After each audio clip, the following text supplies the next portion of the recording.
എന്നാ പറഞ്ഞ എൻ്റെ അർത്ഥം എന്താ? വീട് വെക്കണത് വരെ ഞാൻ നിൻ്റെ കൂടെ നിൽക്കുമെന്ന് എൻ്റെ അർത്ഥം. എന്താണ് നീ ഇപ്പോഴും ഇങ്ങനെ നിൽക്കണമെന്ന് ചോദിക്കും. ദൈവം നമ്മോട് ചോദിക്കുന്ന ഒരു ചോദ്യമാണ്, എപ്പോഴെങ്കിലും ചോദിച്ചിരിക്കും. നീ ശിഷ്യനാണോ? യേശുക്രിസ്തുവിനെയാണ് നീ നാഥനും രക്ഷകനുമായി ഏറ്റുപറയണത് എങ്കിലേ എപ്പോഴെങ്കിലും സ്വർഗം ഈ ചോദ്യം നിന്നോട് ചോദിക്കും. എന്താണ്? എന്തിനാണ് നീ ഇപ്പോഴും ഇങ്ങനെ നിൽക്കണത്? അപ്പോൾ നീ എന്തെന്ന് പറയും? എൻ്റെ മകളെ കെട്ടിക്കാത്ത കൊണ്ടാണ്, എൻ്റെ കെട്ടിച്ചിട്ടുള്ള മകൾക്ക് കുഞ്ഞുങ്ങളില്ലാത്ത കൊണ്ടാണ്, എൻ്റെ PR ഒക്കാത്ത കൊണ്ടാണ്. എൻ്റെ അർത്ഥം എന്താ? PR ഒത്തു കഴിഞ്ഞാൽ പിന്നെ നീ ഇവിടെ നിൽക്കത്തില്ല എന്ന് എൻ്റെ അർത്ഥം അല്ലേ?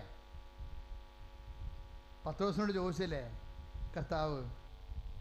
യോഹന്നാൻ 6:68 പത്രോസിനോട് ചോദിച്ചില്ലേ, നിങ്ങൾക്കും പോകണമെന്നുണ്ടോ? അതാണ് ചോദ്യം. എന്തിനാണ് നീ ഇവിടെ നിൽക്കുന്നത്? അതാണ് ചോദ്യം. 6:68 ചോദിച്ചത്. എന്തിനാണ് നീ ഇവിടെ നിൽക്കണത്? അതിന് പകരം പത്രോസിനോട് എന്താ ചോദിച്ചത്? നിങ്ങൾക്കും പോകണമെന്നുണ്ടോ? അപ്പോൾ എന്തിനാണ് ഞാൻ ഇങ്ങനെ, എല്ലാവരുമൊക്കെ പ്രാർത്ഥന ഉപേക്ഷിച്ചു, വിശ്വാസത്തിൽ ഇടർച്ച വന്നു, അവരവരുടെ കാലങ്ങളിലേക്ക് തിരിച്ചു പോയി. ഇപ്പോൾ ഒരു ചേട്ടൻ സാക്ഷ്യം പറഞ്ഞില്ലേ ഇല്ലേ? കാഞ്ഞിരപ്പള്ളിയിൽ നിന്നൊരു ചേട്ടൻ എന്നാ സാക്ഷ്യം പറഞ്ഞത്? ഉടമ്പടി എടുത്ത രാത്രി തന്നെ ഞാൻ കുപ്പി വലിച്ചെറിഞ്ഞു എന്ന് അല്ലേ? മദ്യക്കുപ്പി ഉടമ്പടി എടുത്ത ദിവസം തന്നെ രാത്രി ഉടമ്പടി എടുക്കാൻ തീരുമാനിച്ചപ്പോഴേ, എടുത്തില്ല അയാളെ, എടുക്കാൻ തീരുമാനിച്ചപ്പോൾ തന്നെ ഞാൻ മദ്യക്കുപ്പി വലിച്ചെറിഞ്ഞു. ഒരു തീരുമാനമാണ് ഉടമ്പടി എന്ന് പറഞ്ഞാൽ. എന്താ? ഒരു തീരുമാനമാണത്. നിങ്ങളെ ഉടമ്പടി എടുത്തെങ്കിലും ചില ആൾക്കാർ ഇപ്പോഴും തീരുമാനിച്ചിട്ടില്ല. അതാണ് വന്നിരിക്കുന്ന ചെറിയ ഒരു സ്പെല്ലിംഗ് മിസ്റ്റേക്ക്. ഉടമ്പടി എടുത്തു പക്ഷെ തീരുമാനിച്ചിട്ടില്ല. അതൊരു പ്രാർത്ഥനാ വിധിയായിട്ട് നേർച്ച വസ്തുക്കളൊക്കെ വീട്ടിൽ കൊണ്ട് ആഘോഷമായിട്ട് വെച്ചിട്ടുണ്ടെന്നല്ലാതെ തീരുമാനമൊന്നും ഉണ്ടായിട്ടില്ല. അതുകൊണ്ടാണ് ഈ താമസിക്കുന്നത് ഉത്തരം, ദൈവ ഉത്തരം താമസിക്കുന്നത്. ഉടമ്പടി എന്താണ്? ഒരു തീരുമാനമാണ്. സഖേവൂസ് എടുത്തത് എന്താണ്? ഒരു തീരുമാനമാണ്. എൻ്റെ ആരുടെയെങ്കിലും വക വഞ്ചിച്ചെടുത്തിട്ടുണ്ടെങ്കിൽ 4 ഇരട്ടിയായി ഞാൻ തിരിച്ചു കൊടുക്കുന്നു. അതെന്താണ്? It's A decision. നമ്മൾ ലൂക്കാ 9 എന്താണ്? ഒരു തീരുമാനമാണ്. 19:9 ലൂക്കാ 19:8 ഒരു തീരുമാനമാണ്. ധൂർത്തപുത്രൻ അവൻ്റെ എല്ലാ ദൈന്യതയോടും കൂടി എടുത്തിട്ട് ഒരു തീരുമാനമാണ് എടുത്തത്. എന്താ എടുത്തത്? ഞാൻ എഴുന്നേറ്റ് എൻ്റെ പിതാവിൻ്റെ അടുക്കിലേക്ക് പോകും. അത് തീരുമാനമല്ലേ അല്ലേ? അതൊരു തീരുമാനമാണ്. 19 ലുക്കായുടെ സുവിശേഷം 15:16 15:15 15:16 എന്താണ്? ഞാൻ എൻ്റെ പിതാവിനോട് പറയും. എന്ത് പറയും? പിതാവേ, അങ്ങയ്ക്കും സ്വർഗത്തിനുമെതിരെ ഞാൻ പാപം ചെയ്തു. അങ്ങയുടെ മകനെന്ന പേരിന് പോലും ഞാൻ യോഗ്യനല്ല. അങ്ങയുടെ വേലക്കാരിൽ ഒരുവനായി എന്നെ സ്വീകരിക്കണമേ. അപ്പോൾ എത്രയോ വലിയൊരു പ്രാർത്ഥനയാണ്. ദൈവതിരുസന്നിധിയിലെ ലുക്കാൻ്റെ സുവിശേഷം എന്ന് പറയണത് പ്രാർത്ഥനയുടെ സുവിശേഷമാണ്. ലുക്കായുടെ സുവിശേഷമേ എല്ലാ സുവിശേഷത്തിനും അതിൻ്റെതായിട്ടുള്ള മുഖമുദ്രകളുണ്ട്. അതിൽ ഏറ്റവും ടോപ്പ് പ്രെയർ എന്താണെന്ന്, പ്രാർത്ഥനയെക്കുറിച്ച് വല്ലാണ്ട് പറഞ്ഞിരിക്കുന്നത് ആരാ? വിശുദ്ധ ലൂക്കായാണ്. പരിശുദ്ധാത്മാവിനെക്കുറിച്ചും വാതോരാതെ സംസാരിച്ചത് വിശുദ്ധ ലൂക്കായാണ്. വിശുദ്ധ ലൂക്കാൻ്റെ സുവിശേഷം തുടങ്ങണ തന്നെ പ്രാർത്ഥനാ പുകയോടുകൂടിയാണ്. ഈ വിശുദ്ധ ലൂക്കായുടെ സുവിശേഷം അതിഹൃദ്യമാണേ. അതായത് അത് തുടങ്ങണ തന്നെ പ്രാർത്ഥനയുടെ പുക ഇങ്ങനെ ഉയരണ കാണാം. ആരുടെ പുകയാ? സക്കറിയ പുരോഹിതൻ കർത്താവിൻ്റെ ഹോളി ഓഫ് ഹോളീസ് അതിവിശുദ്ധമായ സ്ഥലത്ത് കുരുവീണതനുസരിച്ച് എന്നിട്ട് കർത്താവിന് മഹത്വത്തിൻ്റെ പുക, പ്രാർത്ഥന, ആ മനുഷ്യൻ്റെ ഹൃദയത്തിൽ നിന്ന് ഉയരണ പ്രാർത്ഥനകൾക്ക് പുകയുടെ നിറവും കുന്തിരിക്കത്തിൻ്റെ മണവുമായി ആ വിശുദ്ധമായ സുഗന്ധം കൊണ്ട് ദേവാലയം നിറഞ്ഞു നിൽക്കുമ്പോൾ ഐസയ 6 ആവർത്തിക്കപ്പെടും ജനഹൃദയങ്ങളിലെ. എന്താണ്? കർത്താവിൻ്റെ മഹത്വം മഴമേഘം പോലെ, പുഴമേഘം പോലെ ദേവാലയം മുഴുവൻ നിറഞ്ഞെന്ന്. സ്തുതിയുടെ ഹല്ലേലൂയ.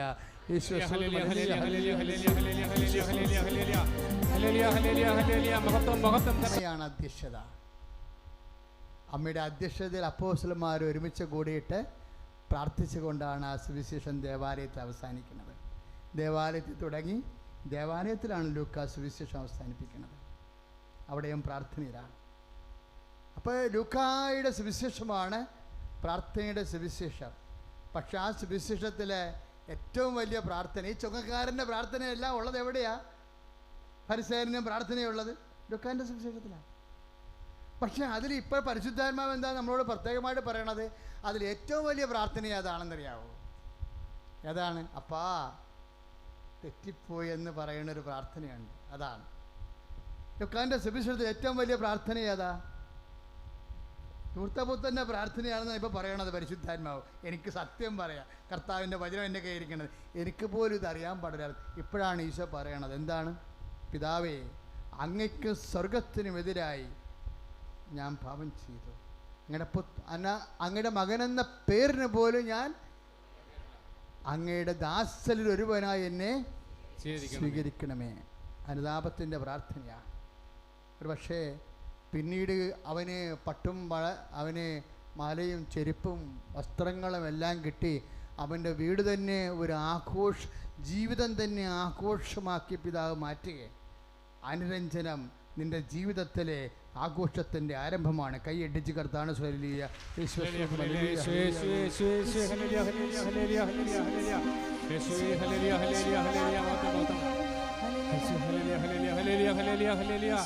യേശുവേ സ്തോത്രം, യേശുവേ സ്തോത്രം, മഹത്വം മഹത്വം യേശുവേ. ഹല്ലേലൂയ ഹല്ലേലൂയ ഹല്ലേലൂയ ഹല്ലേലൂയ ഹല്ലേലൂയ. ഉച്ചത്തിൽ, ഉച്ചസ്വരത്തിൽ ഹല്ലേലൂയ ഹല്ലേലൂയ ഹല്ലേലൂയ ഹല്ലേലൂയ ഹല്ലേലൂയ ഹല്ലേലൂയ ഹല്ലേലൂയ ഹല്ലേലൂയ യേശുവേ.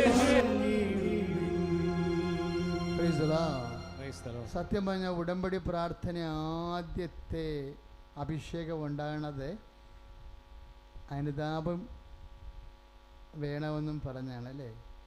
നിങ്ങൾ ആ ഉടമ്പടിയുടെ പുതിയ വീഡിയോ കണ്ടില്ലേ? കണ്ടോ? എന്താണ് കൃപാസനം, എന്താണ് മരിയൻ ഉടമ്പടി എന്നും പറഞ്ഞൊരു വീഡിയോ ഉണ്ട്. അപ്പോഴേ എവിടുന്നാണ് ഉടമ്പടി രൂപപ്പെട്ട് വന്നതെന്ന് അതിൽ പറയുന്നുണ്ട്. ആദ്യമായിട്ട് എന്താ വന്നത്? പാപത്തിൻ്റെ ലിസ്റ്റുകളാണ് വന്നത്. ഞങ്ങൾ 48 ജപമാലയുടെ ഒരു സ്ട്രെച്ചാണ് പ്രാർത്ഥിക്കുന്നത്. അതതിൻ്റെ മുമ്പിൽ 30 ജപമാല കഴിഞ്ഞ് കാണും. അപ്പോഴാണ് വിജയകുമാർ എന്നോട് പറഞ്ഞത്. എന്നാ പറഞ്ഞത്? അമ്മ കോൺട്രാക്ട് എഗ്രിമെൻ്റ് എന്ന് പറയുന്നു. ഞാൻ പറഞ്ഞു, അമ്മ ഉടമ്പടി എന്നാണ് പറയുന്നത്, കോൺട്രാക്റ്റൊക്കെ നിങ്ങളുടെ ബിസിനസ് ടൈമാണെന്ന് പറഞ്ഞു. പെട്ടെന്ന് സീനെല്ലാം മാറും. ഞാൻ നേരെ പേപ്പർ എടുത്ത് ഒരു പേപ്പർ ഇങ്ങനെ കൊടുക്കും, ഒരു പേപ്പർ ഇങ്ങനെ കൊടുക്കും, പേനയും കൊടുത്തിട്ട് ഇനിയിപ്പം സംസാരിക്കും അമ്മ, റൈറ്റ് ഡൗൺ എന്ന് പറഞ്ഞിട്ട് ഞാൻ ഉടനെ നടന്ന് ജപമാലയുമായിട്ട് അൾത്താരയിൽ പോകും. വ്യാകുലമാതാവിൻ്റെ മുമ്പിൽ പോയി നിൽക്കും. എന്നിട്ട് 4 കൊന്ത കൈപിടിച്ചുടിച്ച് ചെല്ലും. അപ്പോൾ എനിക്കിങ്ങനെ അനുഗ്രഹങ്ങൾ ഇങ്ങനെ പറഞ്ഞുകൊണ്ട് വരും. ഞാൻ എല്ലാം എടുത്ത് വിജയൻ്റെ അടുത്ത് തിരിച്ചു വരുമ്പോൾ അയാളെ പാപങ്ങളെല്ലാം എഴുതി വെച്ചുകൊണ്ടിരിക്കുകയാണ്. ഒരുമിച്ച് കൂട്ടി നോക്കിയപ്പോഴാണ് അനുദപിച്ചാൽ നിങ്ങൾ അനുഗ്രഹം പ്രാപിക്കും. അങ്ങനെയാണ് തുടങ്ങണത്. ഇപ്പോഴെന്നാ സംഭവിച്ചിരിക്കണമെന്നറിയാവോ? ഇപ്പോഴേ മാർപ്പാപ്പാടെ പ്രതിനിധി കഴിഞ്ഞ ദിവസങ്ങളിൽ അമ്മ കൂട്ടിക്കൊണ്ടുവന്നു ഇവിടെ. അപ്പോൾ പിന്നീട് ഉടമ്പടിയെക്കുറിച്ച് വരുന്ന വഴിക്കാണ് എന്നോട് കാര്യങ്ങൾ ചോദിച്ച് മനസ്സിലാക്കിയത്. പക്ഷെ പിതാവ് വലിയ സന്ദേശം കൊടുത്തപ്പോൾ അവൻ പറയണത് പോലെ ചെയ്യുക, അതാണ് അമ്മ നമ്മളിൽ നിന്ന് ആവശ്യപ്പെടുന്നത് എന്ന് പറഞ്ഞു. അതാണ് ഉടമ്പടി. ലോകം മുഴുവനും അവൻ പറയണത് പോലെ ചെയ്യാൻ, അവൻ്റെ സാക്ഷികളായി മാറി ജീവിതത്തെ പ്രതിരോധിച്ചുകൊണ്ട് ലോകത്തിന് സുവിശേഷത്തിൻ്റെ സാക്ഷികളായി മാറാൻ സഭയെ ഈ മഹാപ്രാർത്ഥനയിലൂടെ ദൈവം ഒരുക്കുക. അഭിയന്ന പിതാവ് ദിവ്യകുർബാന നടന്നുകൊണ്ടിരിക്കുന്ന സമയത്താണ് ഇങ്ങനെ നടന്നു കയറിയത് ഇവിടെ. അപ്പോൾ ഞാൻ പിതാവിനോട് പറഞ്ഞു, ആരാധന നടക്കുകയാണ്, അങ്ങ് സന്ദേശം നൽകി കർത്താവിനെ കൊണ്ട് ജനത്തെ, ഈ സ്ഥാപനത്തെ ആശീർവദിക്കണമെന്ന് പറഞ്ഞു. ഉടനെ ദിവ്യകുർബാന ആരാധന വരെ കാത്തിരുന്നിവിടെ. ഒരു ധൃതിയുമില്ലാതെ സമാധാനത്തോടെ ആരാധന ബഹുമാനപ്പെട്ട അലക്സാണ്ടർ അച്ഛനാണ് നടത്തിക്കൊണ്ടിരുന്നത്. ആരാധന തീരുവോളം ക്ഷമയോടെ കാത്തിരുന്ന് ആരാധന കഴിഞ്ഞപ്പോൾ ആരാധന എടുത്തുയർത്തി. ആ സമയം എന്താണ് കാത്തിരുന്നതെന്ന് എനിക്ക് പിന്നെയാണ് മനസ്സിലായത്. ഒരു ധൃതിയുമില്ലാതെ കാത്തിരുന്നത് എന്താണെന്ന്.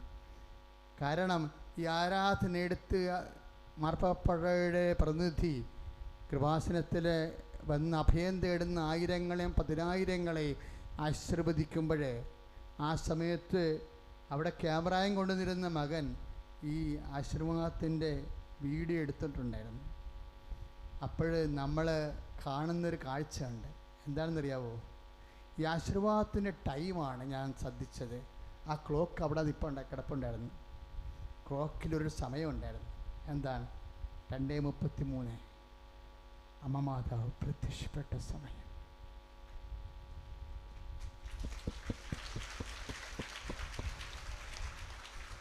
Praise the Lord. Praise the Lord. Hallelujah. Hallelujah.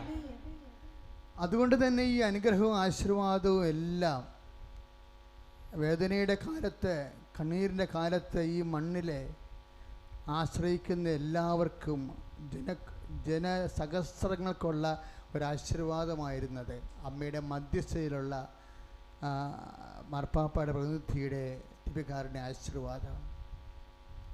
ഇപ്പോഴ് നമ്മൾ ആശീർവാദത്തിൻ്റെ മുഴുവൻ അനുഗ്രഹങ്ങൾ നമുക്ക് ലഭിക്കുന്നതിൻ്റെ സ്റ്റെപ്പുകളാണ് ഇപ്പോൾ ധ്യാനിച്ചുകൊണ്ടിരിക്കുന്നത്. എന്താണ്? ഒരു തീരുമാനം നിങ്ങൾ എടുക്കണം. ഉടമ്പടി ഒരു തീരുമാനമാണ്, അനുതാപം ഒരു തീരുമാനമാണ്. ആ തീരുമാനത്തിലൂടെയാണ് നമ്മൾ അനുഗ്രഹം അവകാശമാക്കുന്നത്. അപ്പം നമ്മുടെ ആഘോഷങ്ങളുടെ എല്ലാം ആരംഭം എങ്ങനെയാണെന്നാണ് പറഞ്ഞത്? അനുതാപത്തിലാണ് തുടങ്ങുന്നത്. പ്രാർത്ഥിക്കുക. കർത്താവായ ദൈവമേ, കർത്താവായ ദൈവമേ, കർത്താവായ ദൈവമേ, കർത്താവായ ദൈവമേ, ഉടമ്പടിയുടെ വാഗ്ദാനത്തിലൂടെ ലഭിക്കുന്ന അനുഗ്രഹങ്ങൾക്ക് അവകാശിയാകാൻ അനുതാപത്തിന്റെ അരൂപിയാൽ എന്നെ നിറയ്ക്കണമേ.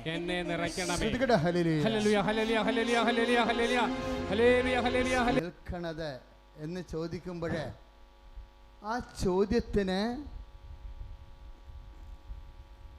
പരിശുദ്ധാത്മാവിന് പത്രോസിന് എപ്പോഴുള്ള ഒരു വിഷയം എന്താണെന്നറിയാവോ? പത്രോസ് വെളിപാടുകളുടെ മനുഷ്യനാണ്. വെളിപാടുകളുടെ കാര്യം, ദൈവ മനസ്സ് പെട്ടെന്നാണ് ഇങ്ങനെ മിന്നൽ പോലെയാണ് പത്രോസിൻ്റെ ഉള്ളിലോട്ട് കയറണത്. ദൈവ മനസ്സിൻ്റെ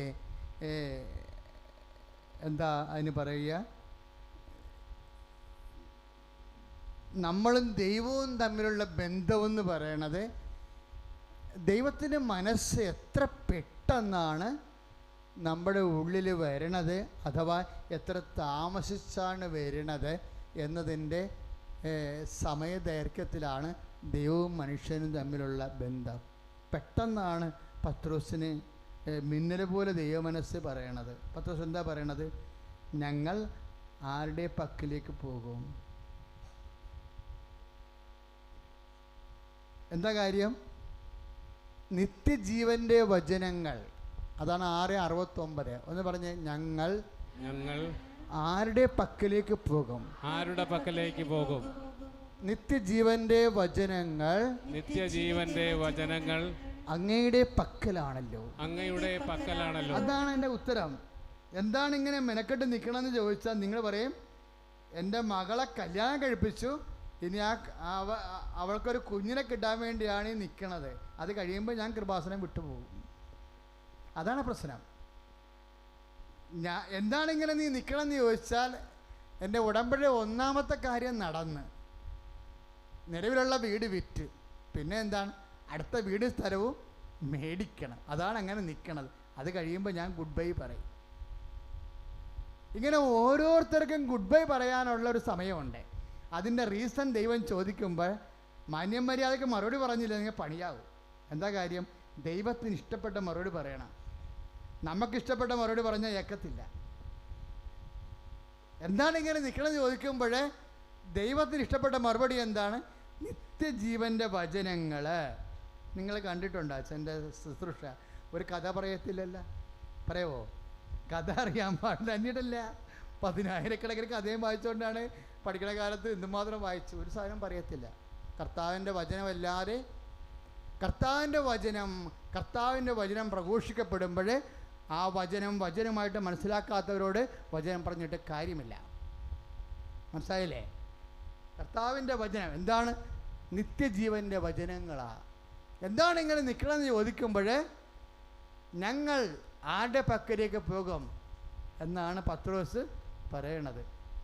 അത് ഭയങ്കര ഒരു വർത്തമാനമാണ്. 1-ാം പ്രമാണമാണ് പറയണത്. 1-ാം പ്രമാണമാണ്. ആ മനുഷ്യൻ വാ പൊളിച്ച എൻ്റെ അമ്മ, ഞാൻ ഈ പത്രോസിന് പുറകെ നടക്കുകയാൻ. എന്താണെന്നറിയാം? വല്ലതും വീണ് കിട്ടുമെന്ന് വിചാരിച്ചുകൊണ്ട്. കാര്യം ആ മനുഷ്യൻ വാ പൊളിച്ച നിത്യരക്ഷയെക്കുറിച്ച് സംസാരിക്കത്തുള്ളൂ, വേറെ ഒന്നും സംസാരിക്കത്തില്ല. ആദ്യം തന്നെ ചോദിച്ചത് എന്താ? ആദ്യം പരിശുദ്ധാത്മാവ് നിറഞ്ഞ പെന്തക്കോസ്തായിലെ പുറത്തിറങ്ങി സംസാരിക്കുന്നത് എന്തിനാണ്? മറ്റൊരുവൻ രക്ഷയില്ല. കോംപ്രമൈസ് അല്ലേ? 4:12 നടപടി പുസ്തകം ഒന്ന് പറഞ്ഞ്, മറ്റൊരുവൻ രക്ഷയില്ല, മറ്റൊരുവനും രക്ഷയില്ല. ആകാശത്തിനും ഭൂമിക്കും മധ്യേ മനുഷ്യന് രക്ഷ നൽകാൻ ഒരേ ഒരു നാമമേ നൽകപ്പെട്ടിട്ടുള്ളൂ, കർത്താവായ യേശുക്രിസ്തുവിന്റെ നാമം.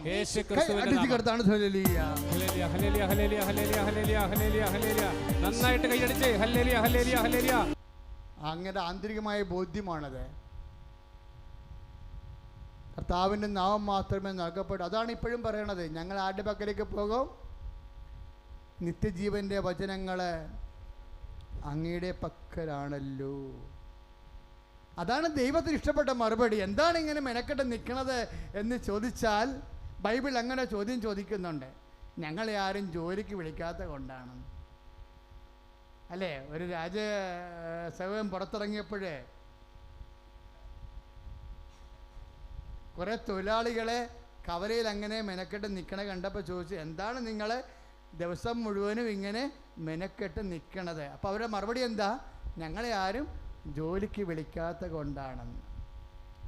അവരുടെ മറുപടിയാണ് നമ്മളെങ്കിലും നമ്മൾ പറയണതെങ്കിൽ എന്തുകൊണ്ടാണ് ഇങ്ങനെ കർത്താവിൻ്റെ മുമ്പ് നിൽക്കണത്? ഞങ്ങൾ ആഗ്രഹിച്ച കാര്യങ്ങളൊന്നും ഇതുവരെ നടന്ന് പൂർണ്ണമായിട്ട് കിട്ടാത്ത കൊണ്ടാണെന്ന് പറഞ്ഞാൽ ആ തെരുവിൽ നിൽക്കുന്ന മനുഷ്യരെ പോലെയാകും നമ്മൾ. എന്താണ് നിങ്ങൾ ഇങ്ങനെ മെനക്കെട്ട് നിൽക്കണത് എന്ന് ചോദിച്ചാൽ പത്രോസ് പറഞ്ഞു. എന്താണ് പറഞ്ഞത്? ഞങ്ങൾ ആരുടെ പക്കലേക്ക് പോകും? നിത്യജീവൻ്റെ വചനങ്ങൾ നിന്റെ പക്കലാണല്ലോ. എൻ്റെ മക്കളെ, അത് തന്നെയല്ലേ 4:12. യോഹന്നാൻ 6:69 നടപടി 4:12 വരെ വചനമാണ്. എന്താ കാര്യം? കർത്താവാണ് ഏകരക്ഷകനെന്ന്. ഞങ്ങൾ അത് കാരണം ഞങ്ങൾക്ക് ഓപ്ഷനില്ല. നിത്യജീവൻ്റെ വചനങ്ങൾ നിന്റെ പക്കലാണല്ലോ. അതാണ് ദൈവത്തിന് ഇഷ്ടപ്പെട്ട മറുപടി. ദൈവത്തിന് ഇഷ്ടപ്പെട്ട മറുപടി അതിലെന്തെല്ലാം ഉണ്ടെന്നറിയാവോ? കർത്താവേ, നീ പീഡാനുഭവിച്ചത് എൻ്റെ നിത്യതയ്ക്ക് വേണ്ടിയാണ്, എൻ്റെ ആത്മാവിൻ്റെ രക്ഷയ്ക്ക് വേണ്ടിയാണ്. കർത്താവേ, നീ ഉയർത്തെഴുന്നേറ്റത് എൻ്റെ നിത്യരക്ഷയ്ക്ക് വേണ്ടിയാണ്. കർത്താവേ, വീണ്ടും നീ വരാൻ പോകുന്നതും ഞങ്ങൾ കാത്തിരിക്കുന്നതും എൻ്റെ നിത്യരക്ഷയ്ക്ക് വേണ്ടിയാണ്. നീയാണ് രക്ഷയുടെ നാമം. സ്തുതിക്കട്ടെ. ഹല്ലേലൂയ, ഹല്ലേലൂയ, ഹല്ലേലൂയ, ഹല്ലേലൂയ, ഹല്ലേലൂയ, ഹല്ലേലൂയ, ഹല്ലേലൂയ, ഹല്ലേലൂയ, ഹല്ലേലൂയ, ഹല്ലേലൂയ, ഹല്ലേലൂയ, ഹല്ലേലൂയ, ഹല്ലേലൂയ, യേശുവേ, യേശുവേ, യേശുവേ, ഹല്ലേലൂയ, ഹല്ലേലൂയ, ഹല്ലേലൂയ, ഹല്ലേലൂയ, ഹല്ലേലൂയ, ഹല്ലേലൂയ, ഹല്ലേലൂയ. കൈയടിച്ച് പഠിക്ക്, കൈയടിച്ച്. യേശുനാമമേ, യേശുനാമമേ, മാനവരക്ഷയ്ക്കൂടി വേറൊരു നാമമില്ല. യേശുനാമമേ, യേശുനാമമേ. പരിശുദ്ധ പരമദിവ്യകാരുണ്യത്തിന് എന്നേരവും ആരാധനയും സ്തുതിയും പുകഴ്ചയും ഉണ്ടായിരിക്കട്ടെ. മക്കളെ, സുവിശേഷം ഉണ്ടല്ലോ. സുവിശേഷം സുവിശേഷത്തോട് നമ്മൾ കാണിക്കേണ്ട ഒരു നിലപാട് വളരെ പ്രായോഗികവും സത്യസന്ധവുമായിരിക്കണം. സുവിശേഷം ആദ്യം കേട്ടത് ആരാ? കർത്താവിനെ വഴിയൊരുക്കാൻ വന്ന ആരാ? സ്നാപക യോഹന്നാൻ അല്ലേ? അദ്ദേഹം എന്താ നൽകിയത്?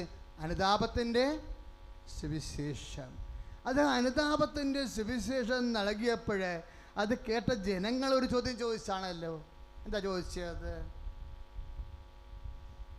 അനുതാപത്തിൻ്റെ സുവിശേഷം അനുഭവിച്ച ജനം, കേട്ട ജനം ഒരു ചോദ്യം ചോദിച്ചു. എന്താണ് ചോദ്യം ചോദിച്ചത്? ഞങ്ങൾ എന്താണ് ചെയ്യേണ്ടത്? അല്ലേ? ഞങ്ങൾ എന്താണ് ചെയ്യേണ്ടത്? സുവിശേഷം സ്വീകരിക്കാൻ മനസ്സുള്ള ഒരു ജനതയുടെ ചോദ്യമാണ് വാട്ട് വി ഷുഡ് ഡു. ഞങ്ങൾ എന്താണ് ചെയ്യേണ്ടത്? നിങ്ങൾക്ക് അങ്ങനെ ചോദ്യം ചോദിച്ചാൽ മനസ്സിലാക്കാൻ പറ്റും നിങ്ങളെന്തോ സുവിശേഷം സ്വീകരിച്ചിരിക്കുന്നുവെന്ന്. ലൂക്കാ 3:10 ഞങ്ങൾ എന്താണ് ചെയ്യേണ്ടത്? അതിന് യോഹന്നാൻ കുറേ മറുപടി പറഞ്ഞു. യോഹന്നാൻ പറഞ്ഞതൊന്നും മറുപടി അല്ല എന്നുള്ളതും പൂർണ്ണമായ മറുപടി അല്ല എന്നുള്ളതും പിന്നീട് പറഞ്ഞത് ആരാണ്? അമ്മയാണ് പറയണത്. യോഹന്നാൻ ആ മറുപടി തുടങ്ങിയതേ ഉള്ളൂ. എന്താണ് പറഞ്ഞത്? ജനക്കൂട്ടം ചോദിച്ചു. ലൂക്കാ 3:10 ഞങ്ങൾ എന്താണ് ചെയ്യേണ്ടത്? അപ്പോൾ യോഹന്നാൻ എന്നാ പറഞ്ഞത്? നിങ്ങൾ 2 ഉടുപ്പുള്ളവരെ 1 ഇല്ലാത്തവർക്ക് കൊടുക്കുക. അല്ലേ? അതല്ലേ പറഞ്ഞ? സുവിശേഷം ചുമ്മാ സ്വീകരിക്കാൻ പറ്റത്തില്ല. സുവിശേഷം സ്വീകരിക്കുമ്പോൾ നമുക്ക് നഷ്ടം വരും. ആരെ പ്രതി? കർത്താവിനെ പ്രതി. സുവിശേഷം ഒരു സങ്കല്പമായിട്ടോ സത്യമായിട്ടുള്ള കുറച്ച് വസ്തുതകളായിട്ടോ നമുക്ക് സ്വീകരിക്കാൻ പറ്റത്തില്ല. സുവിശേഷം വാക്കിലും പ്രവൃത്തിയിലുമാണ് മനുഷ്യൻ സ്വീകരിക്കുന്നത്. പിന്നെ എന്താ യോഹന്നാൻ പറഞ്ഞത്? നിങ്ങൾ വിശക്കുന്നവർക്ക് നിങ്ങളുടെ ഭക്ഷണം പങ്കുവെക്കണം. അതെന്തുവാകാം? Cash and kind. അപ്പോൾ ചുങ്കക്കാർ വന്ന് അവനോട് ചോദിച്ചു ഞങ്ങൾ എന്ത് ചെയ്യണം? ലൂക്കാ 3:11 യോഹന്നാൻ എന്നാ പറഞ്ഞത്? നിങ്ങളോട് ആജ്ഞാപിച്ചിട്ടുള്ളതിൽ കൂടുതൽ ഈടാക്കരുത്. അപ്പോൾ പട്ടാളക്കാർ വന്ന് ചോദിച്ചു ഞങ്ങൾ എന്ത് ചെയ്യണം? അപ്പോൾ എന്താ പറഞ്ഞത്? ആരെയും ഭീഷണിപ്പെടുത്തരുത്. അപ്പോൾ സുവിശേഷം കേട്ട ജനം, അനുതാപത്തിൻ്റെ സുവിശേഷം കേട്ട ജനം, മാറി മാറി ചോദിക്കുന്ന വ്യത്യസ്തമായ ജീവിത മണ്ഡലങ്ങളിൽ ജീവിക്കുന്നവരെല്ലാം ഓരോരോ ചോദ്യം ദൈവത്തോട് ചോദിക്കുന്നു. What we should do? ഞങ്ങൾ എന്ത് ചെയ്യണം? ഇപ്പോൾ ആ മനുഷ്യൻ കുപ്പിയെടുത്ത് എറിഞ്ഞില്ലേ? അത് കേട്ടപ്പോഴാണ് എൻ്റെ മനസ്സിൽ വചനമെല്ലാം വന്നത്. ഉടമ്പടി തുടങ്ങണ മുമ്പ് തന്നെ കുപ്പിയെടുത്ത് എറിഞ്ഞു. ഞങ്ങൾ എന്ത് ചെയ്യണം? ഈ മദ്യപാനത്തിൻ്റെ ഈ മദ്യപാനവും അതിനോട് ബന്ധപ്പെട്ടുള്ള പല മാരകമായ ശീലങ്ങളൊക്കെ എന്തുകൊണ്ടാണ് ഈ ഒരു ഉടമ്പടി ഭാഗമായിട്ട് നമ്മുടെ ജീവിതത്തിൽ നിന്ന് ഒഴിവാക്കേണ്ടി വരണമെന്ന് ചോദിച്ചു കഴിഞ്ഞാൽ അതിനേക്കാൾ വലുതാണ് എനിക്ക് കർത്താവ് എന്നുള്ള വിശ്വാസ പ്രഖ്യാപനമാണ്. ശരിക്കും പറഞ്ഞ് ഞങ്ങൾ എന്താണ് ചെയ്യേണ്ടതെന്ന് മാറി മാറി ജനങ്ങൾ ചോദിക്കുമ്പോൾ അതിനൊക്കെ ഒറ്റ മറുപടി പറഞ്ഞത് എന്താണ്? ആരാണ്? ഇപ്പം ജനങ്ങൾ ചോദിക്കുന്നു, പട്ടാളക്കാർ ചോദിക്കുന്നു, ചുങ്കക്കാർ ചോദിക്കുന്നു, ഓരോരുത്തരും യോഹന്നാനോട് മാറി മാറി ചോദിക്കുന്നുണ്ട്. ഞങ്ങൾ നിയമജ്ഞന്മാർ ചോദിച്ചു ഞങ്ങളെന്ത് ചെയ്യണം? പട്ടാളക്കാർ ചോദിച്ചു ഞങ്ങളെന്ത് ചെയ്യണം? അതുപോലെ തന്നെ ചുങ്കക്കാർ ചോദിച്ചു ഞങ്ങളെന്ത് ചെയ്യണം? ജനങ്ങൾ ചോദിച്ചു ഞങ്ങളെന്ത് ചെയ്യണം? ഇങ്ങനെ എല്ലാവരും ചോദിച്ചു. ഇതെല്ലാം കൂടി ഒറ്റ മറുപടിയാണ് സുവിശേഷം പറയണത്. എന്താണ്? നിങ്ങൾ ചെയ്യണം. എന്ത് ചെയ്യണം? അവൻ പറഞ്ഞതുപോലെ ചെയ്യണം. കൈയടിച്ച് കർത്താൻ യോഹന്നാൻ 2:5 അവൻ പറഞ്ഞതുപോലെ ചെയ്യണം. നിങ്ങളുടെ അധികാരത്തിൻ്റെ താഴെയുള്ളവരുണ്ടെങ്കിൽ അവിടെ മേൽ നിങ്ങളുടെ അധികാരം ദുർവിനിയോഗിക്കരുത്. ഉടമ്പടി അതിനെ സർവസ്പർശിയായിട്ടാണ് നിൽക്കുന്നത്. നിങ്ങൾ ഓഫീസറാകാം, അധ്യാപകരാകാം, വീട്ടിലമ്മയാകാം, ആരുമായിക്കൊള്ളട്ടെ, അപ്പനാകാം, ആരുമായാലും നീ അധികാരിയാണെങ്കിൽ നിൻ്റെ അധികാരത്തിൽ നിന്ന് ഭീഷണി മാറ്റണമെന്ന്. ഉടമ്പടി കാലത്ത് പ്രത്യേകം ശ്രദ്ധിക്കണം.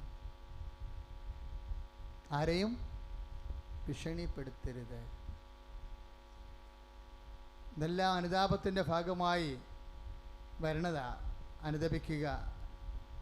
മർക്കോസിൻ്റെ 1:15 അനുദപിക്കുക. സുവിശേഷത്തെ വിശ്വസിക്കുമ്പോൾ ഉണ്ടാകുന്ന, നിങ്ങളെ വിചാരിച്ചോ ഉടമ്പടി എന്ന് പറഞ്ഞാൽ നീലത്തിരിയും പച്ചത്തിരിയുമാണെന്ന്? അതെൻ്റെ പ്രാർത്ഥനാക്രമമാണ്. അതല്ല ഉടമ്പടി. ഉടമ്പടി എന്ന് പറഞ്ഞാൽ നീയും ദൈവവും തമ്മിൽ മനസ്സോട് മനസ്സ് ചെയ്തിട്ടുള്ള സുവിശേഷവിഹിതമായ വാഗ്ദാനങ്ങളാണ്. അത് നടപ്പിൽ വരുത്തുന്നത് പ്രവർത്തനങ്ങളിലാണ്, പ്രാർത്ഥനകളിലല്ല. പ്രാർത്ഥനയ്ക്ക് 2ാം സ്ഥാനമാണ്, പ്രവർത്തനത്തിനാണ് 1ാം സ്ഥാനം.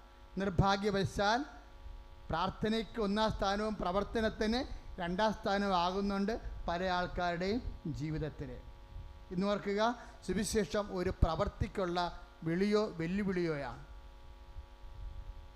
അപ്പം ഞങ്ങൾ എന്താണ് ചെയ്യേണ്ടതെന്ന് ചുങ്കക്കാർ ചോദിക്കുമ്പോൾ എന്താണ് മറുപടി? ആജ്ഞാപിച്ചുള്ളിൽ കൂടുതൽ ഈടാക്കരുത്.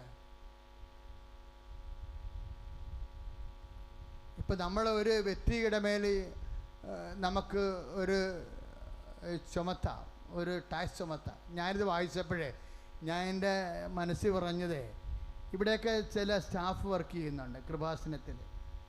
അവരൊക്കെ ഓവർ ടൈമാണ് വർക്ക് ചെയ്യണത്. 6 മണി 7 മണിയൊക്കെയാണ് അവർ പോണത്. അപ്പോൾ എനിക്ക് തോന്നുന്നു അത് വലിയൊരു കഷ്ടമാണ് ശരിക്കും പറഞ്ഞാൽ. ഷിഫ്റ്റ് വെക്കേണ്ടതാണ്. എന്താ കാര്യം? അവർക്കും വീടും കുടുംബമൊക്കെ ഇല്ലേ? അല്ലേ? അവരെ നിൽക്കണേ, അവരുടെ സന്മനസ്സുണ്ട്, അവർ നിൽക്കും. പക്ഷേ എനിക്ക് അവരോടത് പറയാൻ അനുവാദമില്ല. അനുവാദമുണ്ടോ? ഇല്ല. ആജ്ഞാപിച്ചിൽ കൂടുതൽ ഈടാക്കാൻ ആരൊക്കെയും പാടില്ല. ഇതെന്നെ കുടുംബത്തിലുള്ള എല്ലാം. ഈ ഒരു മനോഭാവം എല്ലാ കുടുംബങ്ങളിലേക്കും വരണം. അപ്പോൾ ദൈവത്തിന് തോന്നും നീയും അവനുമായിട്ട് ഉടമ്പടി ആയിട്ടുണ്ടെന്ന്. ദൈവത്തിന് തോന്നണ്ടേ? ദൈവത്തിന് നിങ്ങളും ദൈവമായിട്ട് ഉടമ്പടി ആയിട്ടുണ്ടെന്ന് ദൈവത്തിന് തോന്നണേ? ദൈവവചനങ്ങൾ എങ്ങനെയാണ്? ഇപ്പം നീതി എന്നാ പറയുമ്പോൾ എന്നാ ഈശോ പറയും? നിങ്ങളുടെ നീതി നിയമജ്ഞരുടെയും ഫരിസയുടെയും നീതിയെ അതിലംഘിക്കുന്നില്ലെങ്കിൽ നിങ്ങൾ ദൈവരാജ്യത്തെ പ്രവേശിക്കുകയില്ല. അപ്പം നീതിയേക്കാൾ വലുതെന്താണ്? നീതിയേക്കാൾ വലുതെന്താണ്? കരുണയാണ്. അതുകൊണ്ടാണ് ഈ മത്തായി 5:20 മത്തായി 18:33 ലിങ്ക് എന്താ?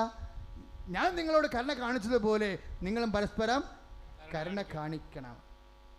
ദൈവത്തിൻ്റെ നീതി എന്ന് പറയണത് ഇതിനേക്കാൾ വലുതാണ് ദൈവത്തിൻ്റെ കരുണ. പ്രാർത്ഥിക്കുക. കർത്താവായ ദൈവമേ, ഓ ദിവ്യകാരുണ്യമേ, അങ്ങയോട് ചെയ്ത ഉടമ്പടി പ്രകാരം സ്വർഗരാജ്യത്തെ പ്രതി കൂടുതൽ കരുണയുള്ളവരാകുവാൻ ഞങ്ങളെ അഭിഷേകം ചെയ്യണമേ. ഉച്ചത്തിൽ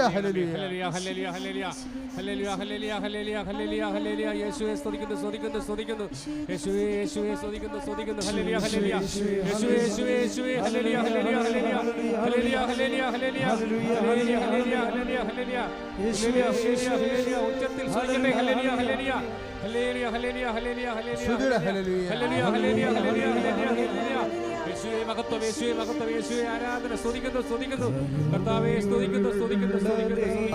പ്രൈസ് ദി ലോർഡ്. എഴുന്നേൽക്കുക.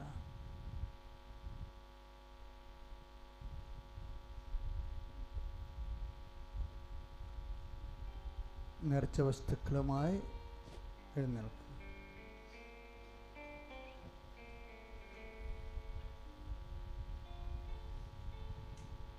ഉടമ്പടി ഒരു പ്രവർത്തനമാണ്, ജീവിത സുവിശേഷ പ്രവർത്തനം. ഉടമ്പടിയിൽ പ്രവർത്തനത്തിനാണ് പ്രാർത്ഥനയേക്കാൾ സ്ഥാനം. പ്രവർത്തനത്തിന്, സുവിശേഷ പ്രവർത്തനത്തിന് ഞങ്ങൾ എന്താണ് ചെയ്യേണ്ടത് എന്ന ചോദ്യത്തിന് അമ്മയിലൂടെയാണ് പരിശുദ്ധാത്മാവ് മറുപടി പറയണത്. നിങ്ങൾ ചെയ്യേണ്ടത് അവൻ പറഞ്ഞതുപോലെയാണ്. ഉടമ്പടി അവൻ പറയണത് പോലെ പ്രവർത്തിക്കുന്ന, ദൈവരാജ്യം വീട്ടിലും നാട്ടിലും സംജാതമാക്കുന്ന സ്വർഗീയ പദ്ധതിയാണ്. കർത്താവേ,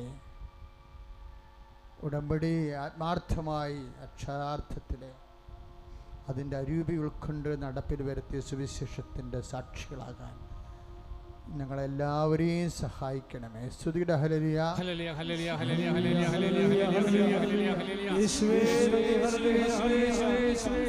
യേശുവേ എന്ന് വിളിക്കട്ടെ. യേശുവേ യേശുവേ ഹല്ലേലൂയ ഹല്ലേലൂയ ഹല്ലേലൂയ ഹല്ലേലൂയ ഹല്ലേലൂയ ഹല്ലേലൂയ മഹത്വം മഹത്വം മഹത്വം യേശുവേ യേശുവേ യേശുവേ യേശുവേ യേശുവേ ഹല്ലേലൂയ ഹല്ലേലൂയ ഹല്ലേലൂയ ഹല്ലേലൂയ ഹല്ലേലൂയ ഹല്ലേലൂയ ഹല്ലേലൂയ ഹല്ലേലൂയ ഹല്ലേലൂയ ഹല്ലേലൂയ ഹല്ലേലൂയ. രോഗികൾക്ക് വേണ്ടി പ്രാർത്ഥിക്കാൻ പോവുകയാണ്. എല്ലാ രോഗികളും ശ്രദ്ധിക്കുക. നിങ്ങളെ സാക്ഷ്യങ്ങളെല്ലാം കേട്ടതാണ്. അണമുറിയാതെ അത്ഭുതങ്ങൾ നടക്കുന്നതാണ് അമ്മ മാതാവിൻ്റെ സന്നിധിയിൽ. അമ്മയുടെ മധ്യസ്ഥത്തിൽ ഈശോ ചെയ്യുന്ന അനവധിയായ സാക്ഷ്യങ്ങളാണ് നമ്മൾ കേട്ടുകൊണ്ടിരിക്കുന്നത്. നിങ്ങൾക്ക് തന്നെയും മനസ്സിൽ പ്രാർത്ഥിക്കണം, കർത്താവേ ഈ അത്ഭുതത്തിൻ്റെ അൾത്താരയിൽ കയറി എനിക്കും സാക്ഷ്യം പറയാൻ സഹായിക്കണേ. എൻ്റെ ജീവിതം അങ്ങയുടെ മഹത്വത്തിൻ്റെ സാക്ഷ്യമായി ജീവിക്കാൻ സഹായിക്കണേ. അച്ഛനോട് ചേർന്ന് പ്രാർത്ഥിക്കുക. കർത്താവായ ദൈവമേ, കർത്താവായ ദൈവമേ, അന്ധന് കാഴ്ച നൽകിയവനെ, ചെകിടന് കേൾവി നൽകിയവനെ, ഊമന് സംഭാഷണ ശക്തി നൽകിയവനെ, മഹോദര രോഗിയെ സുഖപ്പെടുത്തിയവനെ, മരിച്ചവനെ ഉയർപ്പിച്ചവനെ, അങ്ങയുടെ തിരുനാമത്തിന് സ്തോത്രം ചെയ്യുന്ന എൻ്റെ കർത്താവേ, ഉദര രോഗികളുടെ മേൽ കർത്താവിന്റെ ശക്തി ഒഴുകട്ടെ. ഉദര രോഗികളുടെ മേൽ കർത്താവിന്റെ ശക്തി ഒഴുകട്ടെ. ഇവിടെ ഇരുന്ന് പ്രാർത്ഥിക്കുന്നവര്, അന്യദേശങ്ങളിലിരുന്ന് പ്രാർത്ഥിക്കുന്നവര്, ഉദര രോഗികളെ അങ്ങ് സ്പർശിക്കണമേ.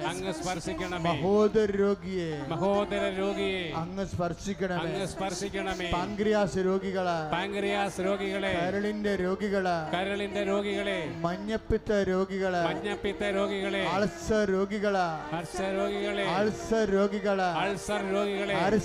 രോഗികളെ, ഫിസ്റ്റുല രോഗികളെ, അണ്ഡാശയ രോഗികളെ, ഗർഭാശയത്തിൽ സിസ്റ്റുള്ളവര്, മൂത്രാശയത്തിൽ മുഴയുള്ളവര്, ഓ കർത്താവേ, സുവിശേഷത്തിൽ എന്നതുപോലെ അങ്ങ് സ്പർശിക്കണമേ. മാരക രോഗങ്ങള്, തീരാവേദികള് യേശുനാമത്തിൽ ഇപ്പോൾ സൗഖ്യം പ്രാപിക്കട്ടെ. ഹല്ലേലൂയ ഹല്ലേലൂയ ഹല്ലേലൂയ ഹല്ലേലൂയ ഹല്ലേലൂയ. ഇരു കരങ്ങളും ഉയർത്തി ഹല്ലേലൂയ സ്തുതിക്കട്ടെ ഹല്ലേലൂയ ഹല്ലേലൂയ ഹല്ലേലൂയ ഹല്ലേലൂയ. മഹത്വം കർത്താവേ, മഹത്വം യേശുവേ യേശുവേ യേശുവേ യേശുവേ യേശുവേ യേശുവേ യേശുവേ. മഹത്വം കർത്താവേ, മഹത്വം യേശുവേ യേശുവേ യേശുവേ യേശുവേ. രോഗമില്ല കൈയടിച്ച്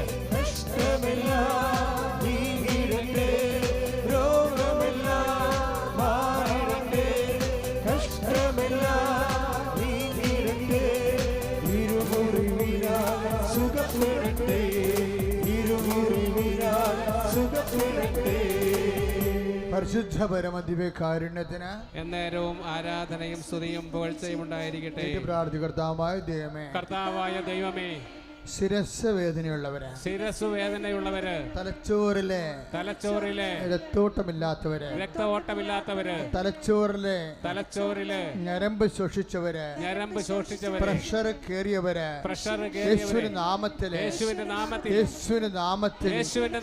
ഈ നിമിഷം കർണരോഗികള്, അന്ധരോഗികള്, നാസികയിലെ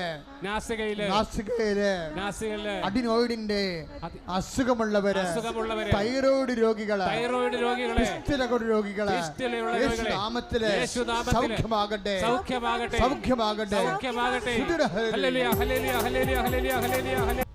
രണ്ടാമത്തത് മക്കളില്ലാത്തവര്, അവരെല്ലാരും കർത്താവ് സ്പർശിച്ചുകൊണ്ടിരിക്കുന്ന സമയമാണ്.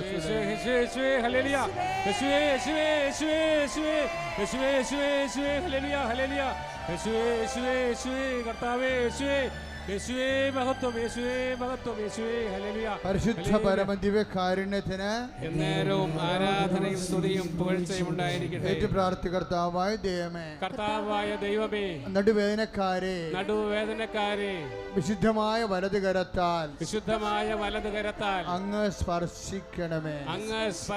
മറാത്ത തലവേദനയുള്ളവരെ, മുടി കൊഴിച്ചിലുള്ളവരെ, രോഗികളെ, വാതരോഗികളെ അങ്ങ് സ്പർശിക്കണമേ. കർത്താവേ, ഹൃദയത്തിന് ബ്ലോക്കുള്ളവരെ, രോഗികളെ, നടുവേദനക്കാരെ, ഞരമ്പിന് മുഴകളുള്ളവരെ യേശുക്രിസ്തു നാമത്തിൽ സൗഖ്യമാകട്ടെ. ഹല്ലേലൂയ, ഹല്ലേലൂയ, ഹല്ലേലൂയ, ഹല്ലേലൂയ, ഹല്ലേലൂയ. യേശുവേ, യേശുവേ, യേശുവേ, യേശുവേ, സ്പർശിക്കണമേ, സ്പർശിക്കണമേ, നാഥാ സ്പർശിക്കണമേ. ഹല്ലേലൂയ, ഹല്ലേലൂയ, ഹല്ലേലൂയ, ഹല്ലേലൂയ, ഹല്ലേലൂയ, ഹല്ലേലൂയ, ഹല്ലേലൂയ, ഹല്ലേലൂയ. മഹത്വം, മഹത്വം. യേശുവേ, വിശ്വാസത്തോടെ കൈകൾ പഠിച്ച് വിശ്വാസത്തോടെ നീതിമാന്റെ പ്രാർത്ഥന, ശ്രദ്ധയുള്ള പ്രാർത്ഥന, ഭരിക്കും സൗഖ്യവാ. നീതിമാന്റെ പ്രാർത്ഥന, ശ്രദ്ധയുള്ള പ്രാർത്ഥന, ഭരിക്കും സൗഖ്യവാ. പരിശുദ്ധ പരമ ദിവ്യകാരുണ്യത്തിന് എന്നേരവും ആരാധനയും സ്തുതിയും പുകഴ്ചയും ഉണ്ടായിരിക്കട്ടെ. നമ്മളിപ്പോൾ പ്രാർത്ഥിക്കാൻ പോകുന്നത് ക്യാൻസർ രോഗികളാണ്. മറ്റ് അപൂർവമായ രോഗങ്ങൾ, നമുക്ക് പേര് പോലും പറയാൻ കിട്ടാത്ത രോഗങ്ങളില്ലേ, അതുപോലെ മരുന്ന് കമ്പനിക്കാർ മരുന്ന് പുറപ്പെടുവിക്കാത്ത രോഗങ്ങൾ, അപൂർവമായ രോഗങ്ങളാണ്. കാര്യം 10,000-ത്തിൽ ഒരാൾക്കൊക്കെ വരുന്ന രോഗങ്ങൾക്ക് വേണ്ടി മരുന്നുണ്ടെങ്കിലും അവരത് ചെയ്യത്തില്ല. എന്താ കാര്യം? വിറ്റാലും മേടിക്കാൻ ആളില്ലാത്ത കൊണ്ടാണ്. അങ്ങനെയുള്ള രോഗികൾ ആണ് രോഗം ഉപേക്ഷിച്ചവർ. കാര്യം ലാഭം കിട്ടണില്ല എന്നുണ്ടെങ്കിൽ എല്ലാവരുടെയും മിഷനൊക്കെ കണക്കായിരിക്കും. പക്ഷെ അങ്ങനെയുള്ളവരെ ദൈവത്തിന് ഉപേക്ഷിക്കാൻ പറ്റുമോ? പ്രാർത്ഥിക്കുക. കർത്താവായ ദൈവമേ, കർത്താവായ ദൈവമേ, ആയിരങ്ങൾക്കും പതിനായിരങ്ങൾക്കും ഒരുവന് വരുന്ന അപൂർവ രോഗങ്ങളെ ഓ ദിവ്യ ഔഷധത്തിന്റെ ശക്തിയായ ദിവ്യകാരുണ്യമേ ഇപ്പോൾ സ്പർശിക്കണമേ. കർത്താവിന്റെ നാമത്തിലെ ക്യാൻസർ രോഗങ്ങളോ അപൂർവ രോഗങ്ങളോ സൗഖ്യം പ്രാപിക്കട്ടെ. സൗഖ്യം പ്രാപിക്കട്ടെ. ഹല്ലേലൂയ, ഹല്ലേലൂയ, യേശുവേ, ഹല്ലേലൂയ, ഹല്ലേലൂയ, ഹല്ലേലൂയ, ഹല്ലേലൂയ, ഹല്ലേലൂയ, ഹല്ലേലൂയ, ഹല്ലേലൂയ. മഹത്വം, യേശുവേ, മഹത്വം. സ്തുതിക്കുന്നു, സ്തുതിക്കുന്നു, സ്തുതിക്കുന്നു. കർത്താവേ, ആരാധനയും സ്തുതിയും പുകഴ്ചയും ഉണ്ടായിരിക്കട്ടെ. ശരീരം മുഴുവൻ ഇങ്ങനെ ഉളച്ച് കുരുവൊക്കെ വന്ന് പൊട്ടി തുറന്ന് പിന്നെ പൊറുക്കാണ്ട് ഇങ്ങനെ ദിവസങ്ങളോളം കിടക്കുന്ന രോഗികളെ കർത്താവ് സ്പർശിച്ച് വിശുദ്ധമായ രക്തത്താൽ കഴുകി ശുദ്ധീകരിക്കുന്ന സമയമാണ്.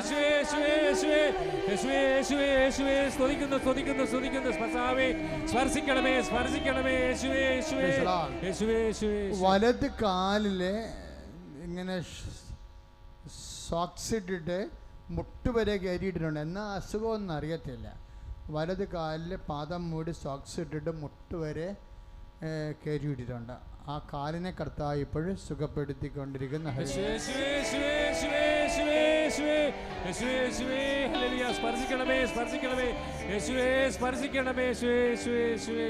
ജീവിത ദുരിതങ്ങൾക്കെതിരെ പ്രാർത്ഥിക്കാൻ പോവുകയാണ്. നമുക്ക് ഒരുമിച്ച് പ്രാർത്ഥിക്കാം. കല്യാണം, ഒത്തുവരാത്ത കല്യാണം, മക്കളില്ലാത്തവർ, വീടില്ലാത്തവർ, സ്ഥലമില്ലാത്തവരെ, വ്യത്യസ്തങ്ങളായ പരീക്ഷ എഴുതി തോറ്റിട്ട് മനസ്സിടിഞ്ഞ് പോയവരെ, സാമ്പത്തികമായ ബാധ്യതയുള്ളവരെ, അതുപോലെ തന്നെ വഴിയില്ലാത്തവരെ, ഇങ്ങനെ പല പല ടെസ്റ്റ് എഴുതി തോറ്റു മനസ്സിടിഞ്ഞ് ഒന്നും ചെയ്യാൻ നിവൃത്തിയില്ലാണ്ടിരിക്കുന്നവരെ, ജീവിതത്തിനോട് വെറുപ്പായിപ്പോയവരെ, കർത്താവിൻ്റെ തിരുസന്നിധി നമ്മളെല്ലാവരും അങ്ങനെയുള്ളവരെ, അവരുടെ പ്രാർത്ഥിക്കാനുള്ള കഴിവെല്ലാം തീർന്ന് ഇനി നമ്മളാണ് അവരെ സപ്പോർട്ട് ചെയ്യേണ്ടത്. പ്രാർത്ഥിക്കുക. കർത്താവായ ദൈവമേ, പ്രാർത്ഥിക്കാൻ മനസ്സ് നഷ്ടപ്പെട്ടവരെ, പ്രാർത്ഥിക്കാൻ മനസ്സ് നഷ്ടപ്പെട്ടവരെ, ഓ കർത്താവേ, ഓ കർത്താവേ, അങ്ങേക്ക് സമർപ്പിക്കുന്നു. അങ്ങേക്ക് സമർപ്പിക്കുന്നു. കർത്താവേ, വിവാഹ തടസ്സമുള്ളവരുടെ, കർത്താവേ, വിവാഹ തടസ്സമുള്ളവരുടെ തടസ്സങ്ങൾ മാറ്റണമേ. തടസ്സങ്ങൾ മാറ്റണമേ. മക്കളില്ലാത്തവരെ സ്പർശിക്കണമേ. മക്കളില്ലാത്തവരെ സ്പർശിക്കണമേ. വീടില്ലാത്തവരെ, വീടില്ലാത്തവരെ, സ്ഥലമില്ലാത്തവരെ, ജോലിയില്ലാത്തവരെ, സാമ്പത്തിക കടങ്ങളാല് മുട്ടിയവരെ, നാട് വിട്ടു പോയവരെ, നഷ്ടപ്പെട്ട സ്വർണം, വസ്തുവകകള്, അന്യാധീനപ്പെട്ടു പോയ ഉരുപ്പടികളും ജീവിത മാർഗങ്ങളും നഷ്ടപ്പെട്ട ജീവിത ഉപായങ്ങള് യേശുനാമത്തില് അഹരോന്റെ ഉണക്കവടി തളർത്തതുപോലെ ഉടമ്പടിയാൽ തളർത്തു വരട്ടെ. ഹല്ലേലൂയ. ഇനി കരങ്ങൾ ഉയർത്തി യേശുവേ എന്ന് വിളിക്കട്ടെ. യേശുവേ, യേശുവേ, യേശുവേ, യേശുവേ, യേശുവേ, കാരുണ്യത്തിന് എന്നേരവും ആരാധനയും സ്തുതിയും പുകഴ്ചയും ഉണ്ടായിരിക്കട്ടെ. ഡേറ്റുകൾ ഓർക്കുക. ഡേറ്റുകൾ കൃപാസനത്തിലെ ഡേറ്റ് ആൻഡ് ടൈം അമ്മയുടെ പ്രത്യേക പരിഗണനയുള്ള മധ്യസ്ഥ വിഷയങ്ങളാണ്. എന്തിന് ഡേറ്റാ ഓർക്കാൻ പോണേ? ഓപ്പറേഷൻ്റെ ഡേറ്റ് ഓർക്കാം, സ്ഥലം വിൽപ്പനയുടെ ഡേറ്റ് ഓർക്കാം, രജിസ്ട്രേഷൻ്റെ ഡേറ്റ് ഓർക്കാം, കോടതി കേസ് ഉണ്ടെങ്കിൽ അതിൻ്റെ ഡേറ്റ് ഓർക്കാം, പരീക്ഷ ഡേറ്റുകൾ ഓർക്കാം, റിസൾട്ട് വന്ന ഡേറ്റുകൾ ഓർക്കാം, വിവാഹ ഡേറ്റുകൾ ഓർക്കാം, മനസ്സമ്മതത്തിൻ്റെ ഡേറ്റുകൾ ഓർക്കാം. ഡേറ്റുകൾ ഓർക്കുക. ജേണി ആൻഡ് ജോബ് ജോലിയുടെ ഡേറ്റ് ഓർക്കാം, യാത്രയ്ക്കുള്ള ഡേറ്റുകൾ ഓർക്കാം. ആ ഡേറ്റുകളുടെ മേലെല്ലാം അമ്മയുടെ മധ്യസ്ഥം ഉണ്ടായി ആ സമയത്തിൻ്റെ മേൽ കർത്താവിൻ്റെ സാന്നിധ്യം ഉണ്ടാകും. ശ്രുതിയുടെ ഹല്ലേലൂയ. ഹല്ലേലൂയ, ഹല്ലേലൂയ, ഹല്ലേലൂയ, ഹല്ലേലൂയ, ഹല്ലേലൂയ, ഹല്ലേലൂയ, ഹല്ലേലൂയ, ഹല്ലേലൂയ, ഹല്ലേലൂയ, ഹല്ലേലൂയ, മക്കള് യേശുവേ, യേശുവേ, യേശുവേ, ഓരോ സമയത്തുള്ള യേശുവേ, ഡേറ്റുകൾ ഹല്ലേലൂയ, ഓർത്തിരിക്കുന്ന കർത്താവേ, ഹല്ലേലൂയ, ഹല്ലേലൂയ, ഹല്ലേലൂയ, ഹല്ലേലൂയ, യേശുവേ, യേശുവേ, യേശുവേ, യേശുവേ, ഡേറ്റുകളെ സമർപ്പിക്കുന്നു. യേശുവേ, യേശുവേ, യേശുവേ, യേശുവേ, യേശുവേ, ഹല്ലേലൂയ, ഹല്ലേലൂയ, ഹല്ലേലൂയ, എല്ലാ ഡേറ്റുകളെയും ഞങ്ങൾ സമർപ്പിക്കുന്നു. യേശുവേ, യേശുവേ, യേശുവേ, ഹല്ലേലൂയ, ഹല്ലേലൂയ, ഹല്ലേലൂയ, ഹല്ലേലൂയ, ഹല്ലേലൂയ, ഹല്ലേലൂയ, സ്പർശിക്കണമേ യേശുവേ, യേശുവേ, യേശുവേ, യേശുവേ, യേശുവേ, യേശുവേ. നേർച്ച വസ്തുക്കൾ ഉയർത്തിപ്പിടിക്കുക. തിരി, തേൻ, ഉപ്പ്, പത്രം എല്ലാം ഉയർത്തിപ്പിടിക്കുക. പ്രാർത്ഥിക്കുക. ശിരസ്സിന് മുകളിൽ ഉയർത്തിപ്പിടിക്കുക. കർത്താവായ ദൈവമേ, കർത്താവായ ദൈവമേ, ഈ നേർച്ച വസ്തുക്കളുടെ മേൽ, ഈ നേർച്ച വസ്തുക്കളുടെ മേൽ കർത്താവിന്റെ വിശുദ്ധ രക്തം, കർത്താവിന്റെ വിശുദ്ധ രക്തം തളിക്കപ്പെടണമേ. തളിക്കപ്പെടണമേ. എന്തുദ്ദേശത്തോടെ എന്തുദ്ദേശത്തോടെ ഈ നേർച്ച വസ്തുക്കള് ഈ നേർച്ച വസ്തുക്കള് ഉപയോഗിക്കുന്നുവോ ദൈവനാമത്തിന്റെ മഹത്വത്തിനായി, മഹത്വത്തിന്, വിശ്വാസത്തിന്റെ സാക്ഷീകരണത്തിനായി അമ്മ മാതാവിന്റെ മധ്യസ്ഥതയാൽ വസ്തുക്കള് രോഗസൗഖ്യത്തിനായി, ജീവിത നിലവാരങ്ങളുടെ ഉയർച്ചയ്ക്കായി വിശുദ്ധീകരിക്കപ്പെടട്ടെ, ആശീർവദിക്കപ്പെടട്ടെ. ഹല്ലേലൂയ, ഹല്ലേലൂയ, ഹല്ലേലൂയ, ഹല്ലേലൂയ, ഹല്ലേലൂയ, യേശുവേ, യേശുവേ, യേശുവേ, ഹല്ലേലൂയ, ഹല്ലേലൂയ. മഹത്വം കർത്താവേ, മഹത്വം, മഹത്വം. സ്തുതിക്കുന്നു, സ്തുതിക്കുന്നു കർത്താവേ, ഞങ്ങൾ അങ്ങയെ സ്തുതിക്കുന്നു, സ്തുതിക്കുന്നു, സ്തുതിക്കുന്നു, സ്തുതിക്കുന്നു യേശുവേ, യേശുവേ, യേശുവേ, യേശുവേ, സ്തുതിക്കുന്നു, മഹത്വം, മഹത്വം കർത്താവേ, മഹത്വം, മഹത്വം, മഹത്വം. ആരാധിക്കുന്നു, സ്തുതിക്കുന്നു, സ്തുതിക്കുന്നു കർത്താവേ, യേശുവേ, യേശുവേ, യേശുവേ, സ്തുതിക്കുന്നു, സ്തുതിക്കുന്നു കർത്താവേ, സ്തുതിക്കുന്നു, സ്തുതിക്കുന്നു, സ്തുതിക്കുന്നു യേശുവേ, യേശുവേ, ഞങ്ങൾ അങ്ങയെ സ്തുതിക്കുന്നു, മഹത്വപ്പെടുത്തുന്നു യേശുവേ, മഹത്വം, മഹത്വം, മഹത്വം യേശുവേ, മഹത്വം, യേശുവേ, ആരാധന, മഹത്വം, മഹത്വം, സ്തുതിക്കുന്നു, സ്തുതിക്കുന്നു കർത്താവേ, സ്തുതിക്കുന്നു, സ്തുതിക്കുന്നു, മഹത്വപ്പെടുത്തുന്നു, മഹത്വം, മഹത്വം, മഹത്വം യേശുവേ, മഹത്വം, മഹത്വം, ആരാധന, ആരാധന, ആരാധന, ആരാധന യേശുവേ, യേശുവേ. പ്രിയപ്പെട്ടവരെ, സമാപന ആശീർവാദം, ദിവ്യകുർബാനയുടെ ആശീർവാദം നൽകുകയാണ്. അപ്പോൾ ദിവ്യകുർബാനയുടെ ആശീർവാദം സ്വീകരിക്കുമ്പോഴും നേർച്ച വസ്തു ഉയർത്തിപ്പിടിച്ചിരിക്കണം. അപ്പോൾ നിങ്ങൾ വിശ്വാസ പ്രമാണം ചൊല്ലിയിരിക്കണം. ആവർത്തിച്ച് വിശ്വാസ പ്രമാണം ചൊല്ലിക്കൊണ്ട് വേണം ദിവ്യകുർബാനയുടെ ആശീർവാദം സ്വീകരിക്കാൻ. അത് കഴിയുമ്പോൾ പിന്നെ നിങ്ങൾ ചലിക്കരുത്. മറ്റ് നമുക്ക് കുറച്ച് കുടുംബകരമായ അറിയിപ്പുകളുണ്ട്. ആ അറിയിപ്പുകൾ കഴിഞ്ഞേ മക്കൾ പോകാവ്. ആശീർവാദത്തിൻ്റെ സമയത്ത് വിശ്വാസ പ്രമാണം ചൊല്ലുക.